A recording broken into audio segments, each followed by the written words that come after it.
Madame Ackerman greeted me at the door, eyes starfished by mascara, hair a slab of polished obsidian against the puffball white of her sweater, and dropped my birthday present on a credenza beside the pile of regifted chutneys and spice rubs from her colleagues. Then she led me into her great room, an inverted V-shaped atrium lined with bookshelves, the books secured by a series of crisscrossing bungee cords, packed with her friends and co-workers, the majority of them men. In retrospect, I should have found it odd, given she'd presumably forgiven me, that she should refuse to meet my gaze, that she should take the first available opportunity to slough me onto the other guests. "You know Julia," she said, shoving me into a trio of professors, all of whom, though I'd studied with each at one point or another, regarded me blankly. "She's my archivist." The trio, Professors Blake, Janklow, and Penry, resumed their discussion of the death of a workshop professor named Gerald, their eyebrow hairs antenna-like, as they derisively extolled Gerald's virtues. "Archivist," Professor Blake said to me. He pronounced archivist with a judgmental inflection. "Stenographer," I clarified, "is the original service she hired me to perform." I did not mention the word demotion. I'd been hired as her stenographer, true, but I'd recently been demoted to the position of archivist. "Ah," said Professor Janklow, "stenographer." He held between his thumb and forefinger a half-eaten shrimp. He eyed the goblet of cocktail sauce on the table beside him, clearly wondering if he could dip his shrimp a second time without being spotted, or calculating the amount of time one must wait to ensure that the same shrimp dips are no longer seen as consecutive acts, but as two unique events. "Samuel Beckett was Joyce's stenographer," I said. "Secretary," said Professor Janklow. "Did you ever study with Gerald?" asked Professor Blake. "Before he died, I mean?" "In fact, that's a myth about Beckett," said Professor Penry. "Couldn't make a martini to save his life," said Professor Janklow. "Gerald wasn't a fellow who could grasp the subtler requests, such as whisper of vermouth." "Poor Gerald," said Madame Ackerman, returning to our fold. I suspected it from her insincere tone. She had slept with the man. "You, however," said Professor Janklow, presenting his empty martini glass to Madame Ackerman, "are all subtlety and whispers." Madame Ackerman twisted downward on her sweater's cowl neck to reveal a turquoise filament of bra. This gesture was meant to suggest that she was embarrassed by the compliment, while also suggesting that she was not remotely embarrassed by it. No one, least of all me, would deny that Madame Ackerman was a bewitching pixie creature, girlish the term most often used to describe her mixture of naivete and wiliness, her middle-parted night hair and Eva Hesse Bavarian elan, her habit during class of placing one foot on her chair and resting her chin atop a corduroyed knee. She'd preserved her body, or so it seemed, through sheer force of mind. The suppleness of her gray matter, I'm ashamed to admit that I'd imagined how it would feel to the touch, was reflected in the pearly suppleness of her eyes, her hair, her skin. We were all of us, the female initiates more than the male ones, in some form of love with her. And thus we tried, as girls in confused love with women will do, in every superficial way to mimic her. We were rapt apprentices of the twisted cowl neck, the peevish cuticle nibble, the messy pencil-stabbed chignon. We purchased cardigans in yellowed greens, and I swear to God, every time I read, I accidentally put this stupid cardigan on. And tarry mascaras. We blended our own teas and sewed them into muslin bags that we steeped in chunky mugs and carried with us to class, our socked feet sliding like hers atop the wooden platforms of our Dr. Scholl's sandals. We also slept around. We slept with everyone, but only once. We were, we told ourselves, in moments when we felt most pathetic and unmoored, not just imitating Madame Ackerman. We were embracing the culture of the workshop, the disloyalty, the distrust, the refusal to be known for fear of what people might actually come to know about you. It was a lonely time. Madame Ackerman dimmed the horn chandelier and announced that it was time to tell a story. Gosh, sniped Professor Yoon, I wonder which story it will be. The story about Madame Ackerman's seminal psychic experience, and with which we were all familiar, was this.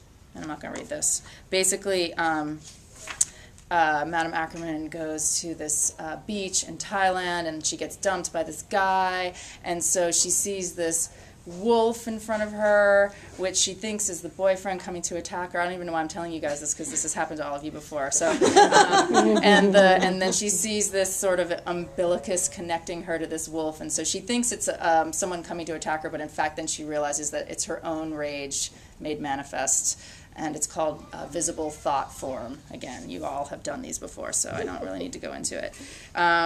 Anyways, and the wolf is called Fenrir, and he's a famous Norse mythological wolf monster. That is true. And so while I had never before attended one of Madame Ackerman's birthday parties, I had nonetheless heard the Fenrir story numerous times since I had matriculated at the workshop the previous fall. I'd heard it during the opening lecture of Madame Ackerman's basic seminar, the details of which we'd slavishly recorded in our notebooks. She'd repeated the Fenrir story during my one-on-one student conference, presenting it as a secret she'd chosen to share only with me. She'd told it to me last April when she interviewed me for the stenographer position, again in May when she called to officially offer me the position, and most recently when we were sorting through storage boxes in her A-frame's crawl space. One couldn't study with Madame Ackerman and become her protege, and then her stenographer, and then her archivist, without coming to know the Fenrir story as familiarly as one's own personal memory of a vindictive family pet. I was not alone. As Madame Ackerman described the rat droppings she'd found on her beach hut pillowcase, the party guests, Professor Yoon in particular, projected an air of jealous boredom. I was bored, but not jealous. Rather than listening to Madame Ackerman, I leafed through the new paperback edition of her latest book, Emails from the Dead. Because while the Fenrir story was told to emphasize to us, her students, and to these birthday guests, her colleagues, her potency as a master of the paranormal, few people, it was true, had the ability to create visible thought forms. I'd come over the unsettled course of my relationship with Madame Ackerman to understand its meaning differently.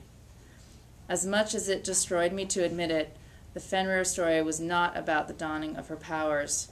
Rather, it represented the youthful apex of her career, to which she now, in her gloaming hours, desperately clung. As her stenographer, I'd gained unwanted knowledge, first-hand knowledge of Madame Ackerman's troubles. My job, as Madame Ackerman had described it when she'd hired me, was thus. Beginning the first week of August, I would join her in her home office and sit in a chair across from the sofa where she reclined, eyes blinded beneath a silk pillow. Since she'd inherited a not insignificant collection of mid-century modern furniture from her father, she informed me, I'd have the honor of sitting in his favorite Barcelona chair. At the time, sitting in a workshop-issue molded bucket chair in her office, one that reminded me in its shape and its color of an institutional bedpan.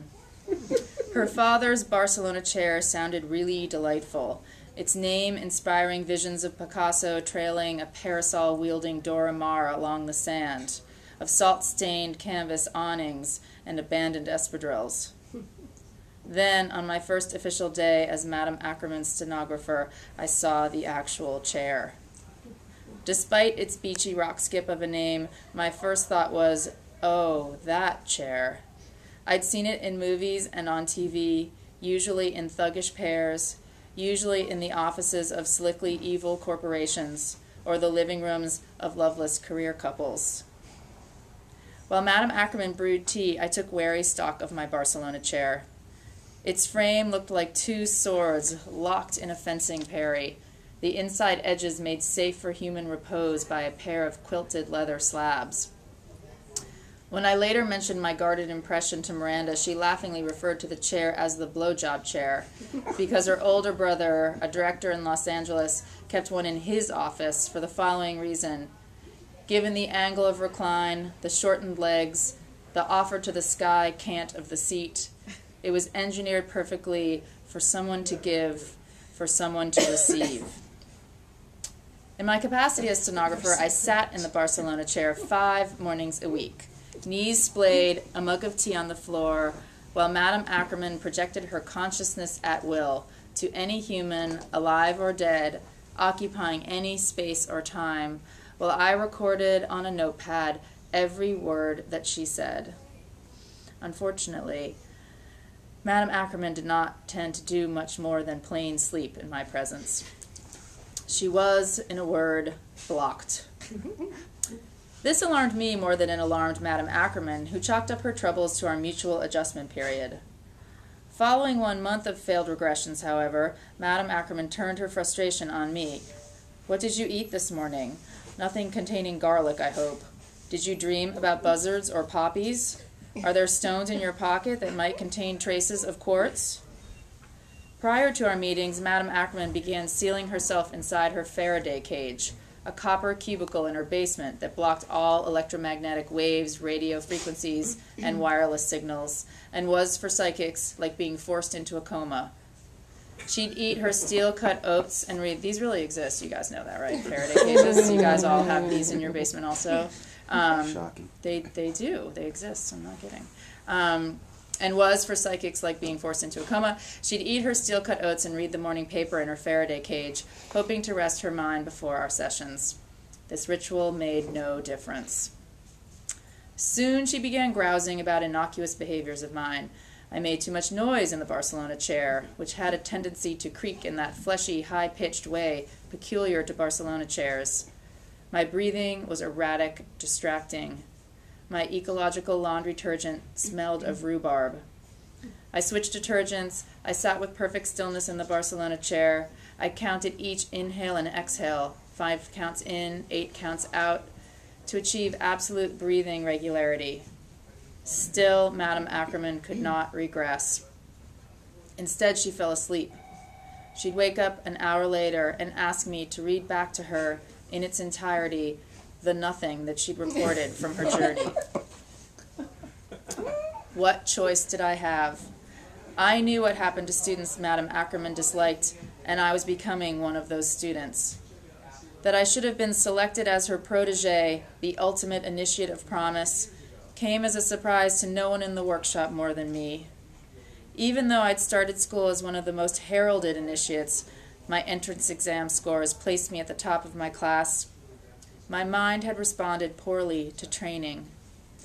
I'd proven slow to grasp even the most basic concepts in her basics seminar. Constructive triangulation, for example. Wave-like versus particle-like operations of consciousness, for example. And I'd failed to be regressed during her office hours. And yet, over Franz, who had been regressed 10 times, once without Madame Ackerman's assistance, over Maurice, who was descended from the famous Moriarty, over Rebecca, whose automatic writing samples were, according to Madame Ackerman, stained glass windows unto the astral abyss. I had been chosen by my idol, one of parapsychological scholarship's most renowned stars, a woman who'd been awarded at the age of 28 the occult equivalent of a MacArthur, and who heart-scramblingly resembled, with her black veil of hair and winking shards of mica eyes, that suggested a smile was forthcoming even when it never was. An enigmatic photograph I'd cherished of my mother. I had been chosen, and I could not, I decided, be unchosen. All right.